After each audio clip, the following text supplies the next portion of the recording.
IOQM 2022 3 marks question. Consider a string of n ones, n time 1 लिखा हुआ है ऐसे. We wish to place some positive signs between them so that sum is 1000.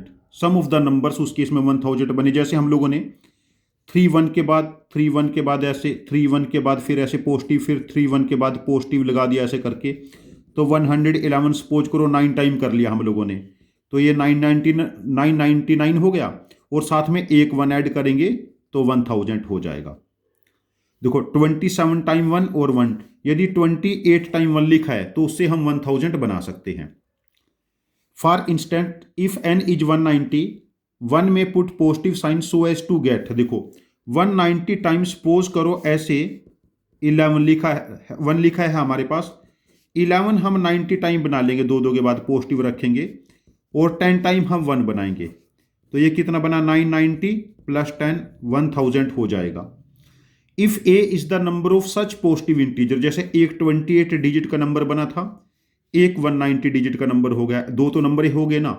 Total possible value of n suppose करो हमारे पास a है जिससे हम 1000 बना सकते हैं, तो we have to find the sum of digits of a. देखो ये काउंटिंग बेस्ड क्वेश्चन है. हम 1000 देखो या तो हमें नंबर 1 ऑब्टेन होगा या 11 या 111, ये 3 ही पॉसिबिलिटी बनेगी हमारे पास. यदि 1111 बना लिया हम लोगों ने तो 1000 को एक्सीड कर जाएगा. सपोज करो हमारे पास ऐसे है इक्वेशन, 111 a टाइम है, 11 हमारे पास b टाइम है और 1 हमारे पास c टाइम है, ये सम 1000 बनता है. देखो ये a है, ये b c, a को मैक्सिमम 9 ले लेते हैं, 999, b आएगा नहीं और c 1 टाइम हो जाएगा. हमारे पास एक ही केस बनेगा.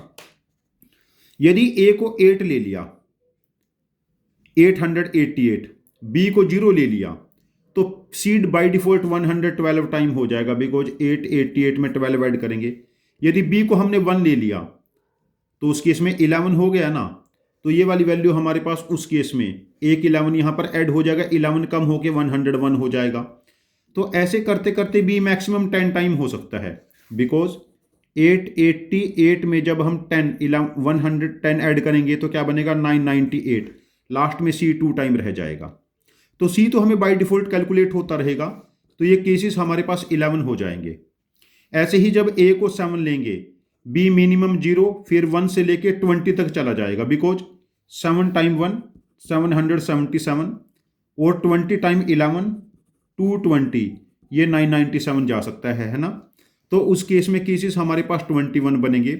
जब a को 6 पुट करेंगे 0 1 2 से 30 तक, ये केसेस 31 बनेंगे. जब a को 5 पुट करेंगे ये 41 केसेस हैं.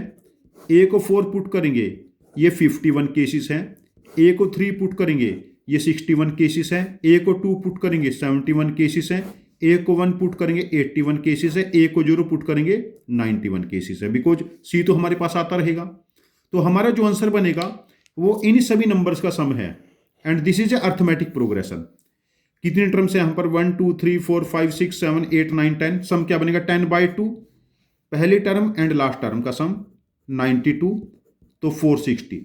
And we have to find sum of digits of this number a. ये a है ना, हमें क्या फाइंड आउट करना था, सम ऑफ डिजिट्स ऑफ a. कहाँ था ये, हाँ, सम ऑफ डिजिट्स ऑफ a. तो 460 के डिजिट का सम 460 बना था हमारा आंसर, तो ये बनेगा 10. तो इस क्वेश्चन का आंसर हम मार्क करेंगे 10. Sum of digit of a becomes 10. यदि आपके पास इस क्वेश्चन का काउंटिंग में कोई डिफरेंट इफिशिएंट लॉजिक है जो मेरे लॉजिक से डिफरेंट है, प्लीज अपने लॉजिक को आप लोग कमेंट बॉक्स में पोस्ट करना. मैं आपके लॉजिक को समझूंगा और इस क्वेश्चन का एक और वीडियो सोल्यूशन बना के इसको रिपोस्ट करूंगा. Thank you very much for joining with us. Happy learning with us.